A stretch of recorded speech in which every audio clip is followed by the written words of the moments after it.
ರಾಜ್ಯ ಕಾಂಗ್ರೆಸ್ ಸರ್ಕಾರ ಇಂದು 2.5 ವರ್ಷ ಪೂರೈಸಿದೆ. ಆದರೆ ಸಿಎಂ ಸಿದ್ದರಾಮಯ್ಯ ಸಿಎಂ ಆಗಿ 2.5 ವರ್ಷ ಅಧಿಕಾರ ನಡೆಸಿದ ಸಂಭ್ರಮ ರಾಜ್ಯ ಕಾಂಗ್ರೆಸ್ನಲ್ಲಿ ಕಾಣಿಸ್ತಿಲ್ಲ. ಡಿಕೆಶಿಗೆ ಅಧಿಕಾರ ಬೇಕೇ ಬೇಕು ಅಂತ ಒಕ್ಕಲಿಗ ನಾಯಕರು ದೆಹಲಿ ದಂಡಯಾತ್ರೆ ಮಾಡಿದ್ದಾರೆ. ಡಿಕೆಶಿ ಪರ ಒಕ್ಕಲಿಗ ನಾಯಕರಷ್ಟೇ ಅಲ್ಲ, 51ಕ್ಕೂ ಹೆಚ್ಚು ಶಾಸಕರು ನಿಂತಿದ್ದಾರೆ. ಇದು ರಾಜ್ಯ ರಾಜಕೀಯದಲ್ಲಿ ದೊಡ್ಡ ಬಿರುಗಾಳಿಯನ್ನೇ ಎಬ್ಬಿಸಿದೆ.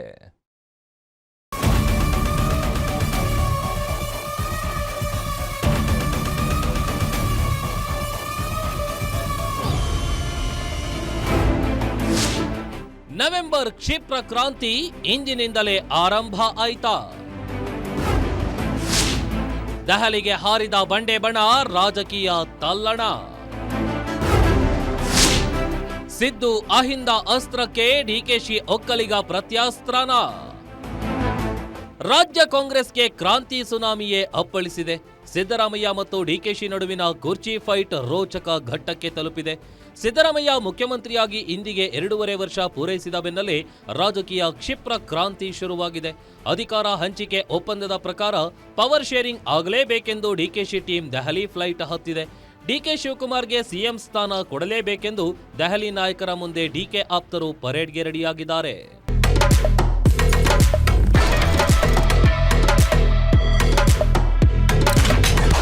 ಸಚಿವ ಚಲುವರಾಯಸ್ವಾಮಿ ನೇತೃತ್ವದಲ್ಲಿ ಒಕ್ಕಲಿಗ ಸಮುದಾಯದ ಶಾಸಕರು, ಸಚಿವರು ದೆಹಲಿ ಹೈಕಮಾಂಡ್ ನಾಯಕರನ್ನ ಭೇಟಿಯಾಗಲು ಮುಂದಾಗಿದ್ದಾರೆ. ನಾಳೆ ಎಐಸಿಸಿ ಕಾರ್ಯದರ್ಶಿ ವೇಣುಗೋಪಾಲ್ ಭೇಟಿಯಾಗಲಿರುವ ಡಿಕೆಶಿ ಬಣದ 10ಕ್ಕೂ ಹೆಚ್ಚು ಶಾಸಕರು ಅಧಿಕಾರ ಹಂಚಿಕೆಗೆ ಪಟ್ಟು ಮಂಡಿಸಲು ಮುಂದಾಗಿರೋದು ವಿಶೇಷವಾಗಿದೆ.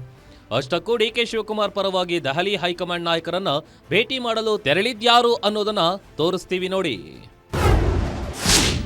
ಚಲುವರಾಯಸ್ವಾಮಿ ಮಂಡ್ಯ ಜಿಲ್ಲಾ ಉಸ್ತುವಾರಿ ಸಚಿವ ಶಿವಾನಂದ ಪಾಟೀಲ್, ರಾಮನಗರ ಶಾಸಕ ಇಕ್ಬಾಲ್ ಹುಸೇನ್, ಮಾಗಡಿ ಶಾಸಕ ಎಚ್.ಸಿ. ಬಾಲಕೃಷ್ಣ, ಗುಬ್ಬಿ ಶಾಸಕ ಶ್ರೀನಿವಾಸ್, ಮಂಡ್ಯ ಶಾಸಕ ಗಣಿಗ ರವಿಕುಮಾರ್, ಕುಣಿಗಲ್ ಶಾಸಕ ಡಾಕ್ಟರ್ ರಂಗನಾಥ್, ಶೃಂಗೇರಿ ಶಾಸಕ ಟಿ.ಡಿ. ರಾಜೇಗೌಡ, ಎಂಎಲ್ಸಿ ದಿನೇಶ್ ಗೂಳಿಗೌಡ, ಆನೇಕಲ್ ಶಾಸಕ ಶಿವಣ್ಣ ಇವರೆಲ್ಲ ಇಂದು ದೆಹಲಿಗೆ ತೆರಳಿದ್ರೆ, ನಾಳೆ ಶಾಸಕರಾದ ಶಿವಗಂಗಾ ಬಸವರಾಜ್, ಪ್ರಕಾಶ್ ಕೋಳಿವಾಡ್, ನಯನಾ ಮೋಟಮ್ಮ, ಉದಯ ಕದಲೂರು ದೆಹಲಿಗೆ ತೆರಳಲಿದ್ದಾರೆ.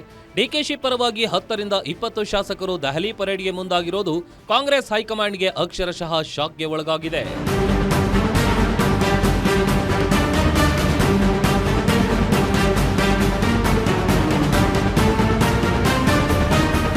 ಇದೇ ವೇಳೆ ಮಾಜಿ ಸಂಸದ ಡಿಕೆ ಸುರೇಶ್ ಭಾವನಾತ್ಮಕವಾಗಿ ಬತ್ತಳಿಕೆಯನ್ನ ಬಿಟ್ಟಿದ್ದು, ಸಿಎಂ ಸಿದ್ದರಾಮಯ್ಯ ಕೊಟ್ಟ ಮಾತಿನಂತೆ ನಡೆಯುವವರು, ಸಿದ್ದರಾಮಯ್ಯ ಕೊಟ್ಟ ಮಾತಿಗೆ ಎಂದಿಗೂ ತಪ್ಪಿದವರಲ್ಲ.